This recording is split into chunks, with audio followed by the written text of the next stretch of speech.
अनुसूचित जमाती कल्याण समितीने बुधवारी कल्याण डोंबिवली महानगरपालिका आयुक्तांसोबत बैठक घेतली असून या बैठकीत समितीने महानगरपालिका प्रशासनावर नाराजी व्यक्त केली। महानगरपालिका हद्दीतील विजयनगर, टिटवाळा आणि आंबिवली हे परिसर अनुसूचित जमातींच्या लोकवस्तींचे आहेत। या वस्तीला नागरी सोयी सुविधा पुरवण्याकरता जवळपास 17 कोटी निधी येतो।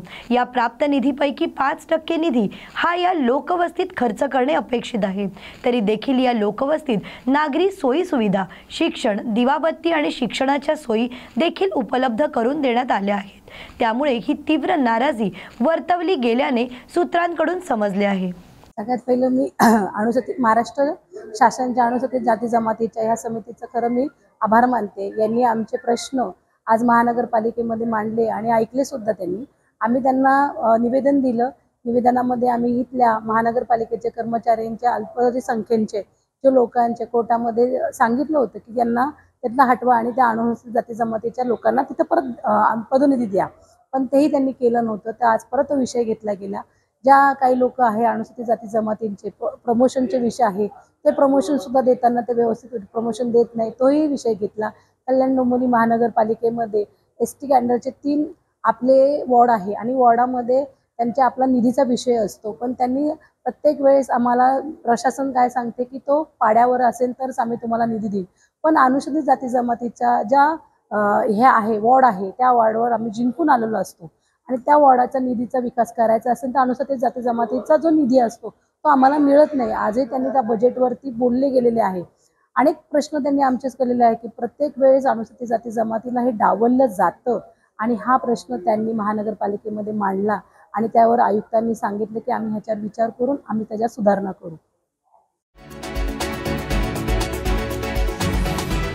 भारतीय सरकारने आणलेला जनविरोधी, घटनाविरोधी आणि लोकशाही हक्क नाकारणारा जनसुरक्षा कायदा रद्द करण्याच्या मागणीसाठी शिवसेना ठाकरे गट ठाणे जिल्हा शाखा, भारत जोडो जनसुरक्षा विरोधी संघर्ष समिती आणि महाविकास आघाडीतील सर्व राजकीय पक्ष, सामाजिक आणि पुरोगामी जन संघटनांनी कडाडून विरोध केला आहे। जनसुरक्षा विधेयक हुकुमशाही पद्धतीने असून सरकार विरोधात आवाज दडपण्यासाठी या विधेयकाचा वापर केला जाण्याची भीती व्यक्त केली जात आहे। या कायद्याची सध्या गरज नसताना देखील सरकारने मोठ्या उद्योजकांसाठी केलेला कायदा असल्याचा आरोप आंदोलनकर्त्यांनी केला। यासाठी जनसुरक्षा कायदेविरोधी संघर्ष समितीने राज्यव्यापी आंदोलन पुकारले असून या आंदोलनात ठाणेकरांनी सक्रिय सहभाग घेतला आहे। मला वाटतं आज तुम्ही बघितलं असेल संपूर्ण देशभर या जनसुरक्षा कायद्याच्या साठी लोक रस्त्यावरती उतरलेले आहेत।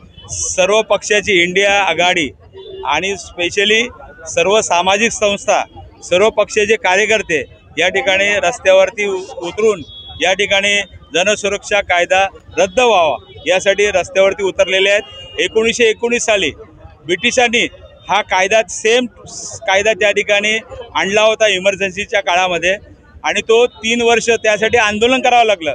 महात्मा गांधी त्यावेळेला या आंदोलनामध्ये उतरले होते, मोठमोठे नेते उतरले होते आणि संपूर्ण जनता रस्त्यावरती आली होती आणि त्यानंतर 3 वर्षाच्या अथक प्रयत्नाने त्या ठिकाणी 1922 साली हा कायदा रद्द करण्यात आला आणि तीच वेळ आता आलेली आहे। कारण तुम्ही बघितलं असेल राज्यकर्त्यांना त्रास देण्यासाठी ईडी, सीबीआय, इन्कम टॅक्स हे कायदे आहेतच। आता सुद्धा कायदे आपले मजबूत आहेत, परंतु जाणून बुजून या कार्यकर्त्यांना त्रास देण्यासाठी हे सर्व कायदे या ठिकाणी आलेले आहेत आणि म्हणून त्याचा निषेध करण्यासाठी आज आम्ही सर्व एकत्र इथे जमलेलो आहोत।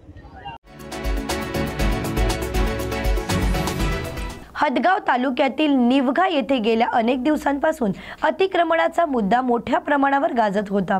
यानंतर प्रशासनाच्या वतीने गायरान जमिनीवरील अतिक्रमण केलेल्या नागरिकांचे अतिक्रमण काढले गेले।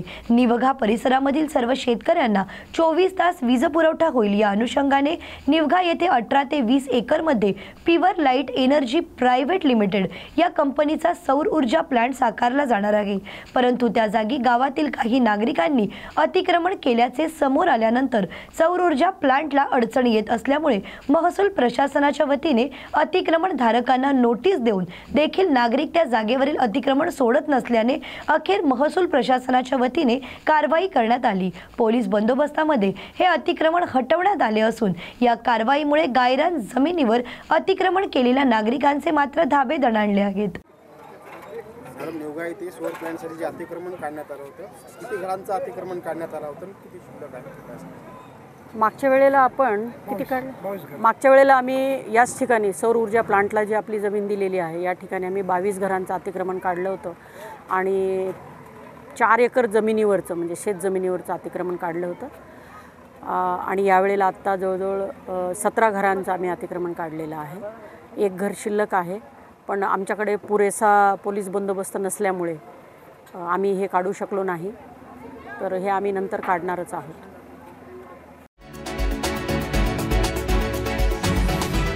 भंडारा जिल्ह्यात काल सायंकाळच्या सुमारास विजांच्या कडकडाटासह पावसानं हजेरी लावली। यात भंडारा आणि लाखनी तालुक्यात वीज कोसळल्याची घटना घडली। एका घटनेत पाळीव जनावर चराईसाठी गेलेल्या बबन भदाडे या गुराख्यावर वीज कोसळल्याने त्याचा मृत्यू झाला, तर दुसऱ्या घटनेत बोरगाव राजेगाव येथील दुर्गाप्रसाद लांडेकर यांच्या घरावर वीज कोसळल्याने घरातील वीज उपकरणांसह काही साहित्य जळून खाक झाले आहे। या घटनेच्या वेळी घरात कुणीही नसल्याने मोठी जीवितहानी मात्र टळली आहे। खालापूर तालुक्यातील सावरोली ते पेणकडे जाणाऱ्या मुंबई पुणे एक्सप्रेस वेवर ब्रिज खाली रस्ता गेला अनेक महिन्यांपासून दयनीय अवस्थेत आहे। रस्त्यावर असंख्य खड्डे पडल्यामुळे दररोज अपघात घडत असून सामान्य नागरिक, शालेय विद्यार्थी, महिला वर्ग आणि कामगारांना प्रचंड त्रास सहन करावा लागत आहे। या परिस्थितीवर आता शिवसेना ठाकरे गटाची युवा सेना आक्रमक झाली असून शिवसैनिकांनी आणि युवा सैनिकांनी IRB प्रशासन आणि खालापूर पोलिसांना निवेदन देत हा रस्ता तातडीने खड्डेमुक्त करण्याची मागणी केली आहे। जर रस्त्याची दुरुस्ती झाली नाही तर पुढील काळात शिवसेनेच्या स्टाईलने तीव्र आंदोलन छेडले जाईल असा इशाराही युवा सैनिकांकडून देण्यात आला। यावेळी युवा सैनिक उपजिल्हाधिकारी महेश पाटील, तालुका अधिकारी अंकुर बावणे यांसह अनेक पदाधिकारी आणि कार्यकर्ते मोठ्या संख्येने उपस्थित होते। स्टेशनला निवेदन देण्यासाठी आलो होतो।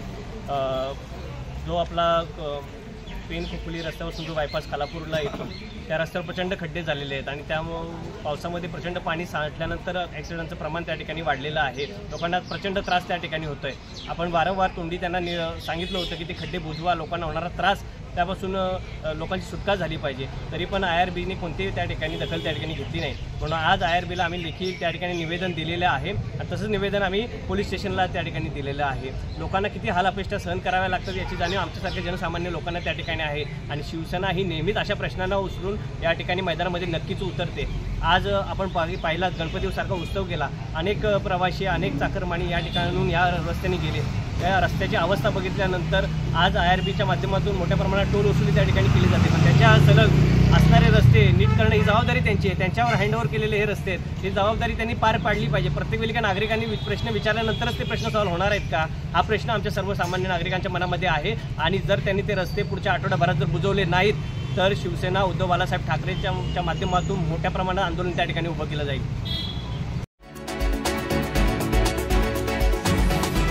यंदाच्या खरीप हंगामात वर्धा जिल्ह्यातील शेतकऱ्यांवर मोठे संकट कोसळले असून सोयाबीन पिकांवर येलो मोझेक, चारकोल रॉट आणि इतर बुरशीजन्य रोगांचा मोठ्या प्रमाणावर प्रादुर्भाव झाल्यामुळे उत्पादन धोक्यात आले आहे। अनेक शेतकऱ्यांच्या शेतातील सोयाबीन झाडे करपून गेली असून काही झाडांना शेंगाच लागलेल्या नाहीत। परिणामी शेतकऱ्यांच्या हाती काहीच लागणार नसल्याचे चित्र उत्पादन जवळपास शून्यावर आल्यामुळे पिकासाठी केलेले सर्व खर्च वाया गेले आहेत। येत्या दसरा दिवाळीच्या पार्श्वभूमीवर शेतकरी अधिकच हवालदिल झाले, त्यामुळे शेतकऱ्यांनी प्रशासनाकडे तातडीने पंचनामे करण्याची आणि योग्य ती नुकसान भरपाई करण्याची जाहीर मागणी केली आहे। या वातावरणामुळे किंवा खराब बियाणं असल्यामुळे सोयाबीन पिकावर फार मोठ्या प्रमाणात येलो मोझॅक विदर्भात फार मोठ्या प्रमाणात आलेला आहे। त्यामुळे शेतकऱ्यांना सोयाबीन उकळून फेकावं लागू राहिलेलं आहे आणि सोयाबीनचं पीक हे संपूर्णपणे नष्ट झालेलं आहे। बियाणे जर चांगल्या क्वालिटीचं आलं जर असतं तर हे येलो मोझॅक हा शेतकऱ्यांच्या सोयाबीनवर आला नसता। त्यामुळे जर शासनाने पहिलेच बियाण्याची तपासणी करून जर शेतकऱ्यांना योग्य व चांगलं बियाणं दिलं तर आज ही शेतकऱ्यांवर परिस्थिती आली नसती. आज जसं आमच्या शेतात येलो मोजॅकला सुरुवात झाली आहे, काही शेतकऱ्यांचे येलो मोजॅकचे प्लॉट येलो मोजॅकहून पूर्ण सोयाबीनचे प्लॉट गेलेले आहे. त्यामुळे शेतकऱ्यांवर जो आर्थिक भुर्दंड बसणार आहे किंवा ज्यांची दिवाळी दसरा जो आता त्यांना साजरा करायचा होता सोयाबीनच्या पिकावर ते करू शकणार नाही आहे. त्यासाठी शासनाने त्वरित लक्ष देऊन शेतकऱ्यांना सोयाबीनचे शेतकरी आहे त्यांचे जे लॉस झालेला आहे त्याला पटकन भरपाई द्यावी अशी मी शासनाला विनंती करतो. आणि येलो मोजॅक हा का बरं आला याचा सुद्धा शोध शासनाने लावावा आणि जे सदोष बियाणे आहे त्यांच्यावर त्वरित बंदी घालावी. माझं नाव मोहन लक्ष्मणराव आडे, राहणार दिघीभाऊ बापू. माझी शेती देवळी तहसीलमध्ये आहे आणि देवळी तहसीलमध्ये येलो मोजाचा प्रादुर्भाव या सर्व यांनी दाखवत आहे. त्यामुळे सोयाबीन भरणं यावर्षी कठीणच आहे. सोयाबीनचे शेतं वाढलेले आहे आणि काही जे वाचलेलं आहे त्याच्यामध्ये शेतकऱ्याचा जो लावलेला खर्च आहे हा सुद्धा भरून निघत नाही. कमीत कमी आमचं असं म्हणणं आहे का शासनाने त्याची दखल घेऊन आम्हाला जे काही मिळेल या आशेनं आम्ही त्या शासनाकडे पाहत आहोत. शासनाने त्याचा पाठपुरावा करावा आणि कृषी अधिकाऱ्यांनी प्रत्येक शेतकऱ्याच्या शेतामध्ये जाऊन चौकशी करावी. जे काही नुकसान झालं त्याविषयी भरपाई मिळण्यासाठी त्यांनी प्रयत्न करावा. धुळे जिल्ह्यातील पिंपळनेर येथील शेवडीपाडा गावात एक 1.5 वर्षाचा बिबट्या विहिरीत पडल्याने गावकऱ्यांची चांगलीच धांदल उडाली. मात्र वनविभागाच्या पथकाने तातडीने केलेल्या बचाव कार्यामुळे बिबट्याचा जीव वाचला आणि गावकऱ्यांनीही सुटकेचा श्वास टाकला. दिगंबर गांगुर्डे यांनी विहिरीजवळून जात असताना बिबट्याच्या मोठ्या किंकाळ्या ऐकू आल्या. त्यांनी सरपंचांना माहिती दिल्यावर सर्वांनी पाहणी केली असता बिबट्या विहिरीत पडल्याचे समजले आहे. तर बिबट्याला पाहण्यासाठी घटनास्थळी गावकऱ्यांनी मोठ्या प्रमाणावर गर्दी देखील केली होती. अशाच नवनवीन आणि ताज्या बातम्यांसाठी पाहत रहा न्यूज मराठी 24/7. नवा भारत नवा विचार.